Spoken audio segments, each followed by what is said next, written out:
Welcome to Tech and Social Facts. السلام علیکم دوستو، میرا نام ہے محمد ابرار۔ اکثر آپ لوگوں نے سنا ہوگا کہ جب سائنٹسٹ کہتے ہیں کہ فلاں جانور کی ہڈی اتنے 100 سال پرانی ہے، اتنے 1000 سال پرانی ہے، تو ان کو کیسے یہ پتہ چلتا ہے؟ اور آپ میں سے اکثر لوگ یہ کہتے ہیں کہ بھائی آپ کو کیسے پتہ کہ اس ہڈی نے آپ کو خود اٹھ کر بتایا یا اس لاش نے آپ کو اٹھ کر بتایا کہ میں اتنی پرانی ہوں، مجھے مرے ہوئے اتنا ٹائم ہو گیا ہے۔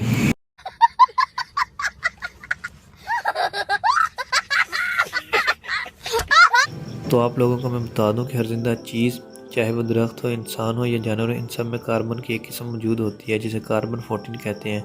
انسان کے جسم میں 23% کاربن 14 موجود ہوتا ہے، جس کو کاربن 14 آئسوٹوپس بھی کہتے ہیں۔ اب جب تک ایک انسان یا جانور زندہ رہتا ہے تو اس کے جسم میں کاربن 14 کی مقدار نارمل رہتی ہے، لیکن جیسے ہی اس جانور یا انسان کی موت ہوتی ہے تو اسی وقت اس کے جسم میں سیلز کی ٹوٹ پھوٹ شروع ہو جاتی ہے، اور موت کے وقت سے ہی اسی دوران کاربن 14 کی مقدار کم ہونا شروع ہو جاتی ہے، اور ان کی ہڈیوں میں 5730 سال بعد کاربن 14 کی مقدار تقریباً آدھی رہ جاتی ہے، اور یہ مقدار کم ہوتے ہوتے 11460 سال بعد تقریباً ختم ہو جاتی ہے۔ اس لیے جب کسی بایولوجسٹ کو جب کوئی لاش یا ہڈی وغیرہ ملتی ہے تو وہ اس پر کاربن 14 آئسوٹوپس کی مقدار پھینکتا ہے، اور اس کی کم ہو چکی مقدار کے مطابق آپ کو بتاتے ہیں کہ یہ لاش اتنی پرانی ہے۔ اور یہ طریقہ 1946 میں ویلارڈ لیبی نامی ایک سائنٹسٹ نے دریافت کیا تھا۔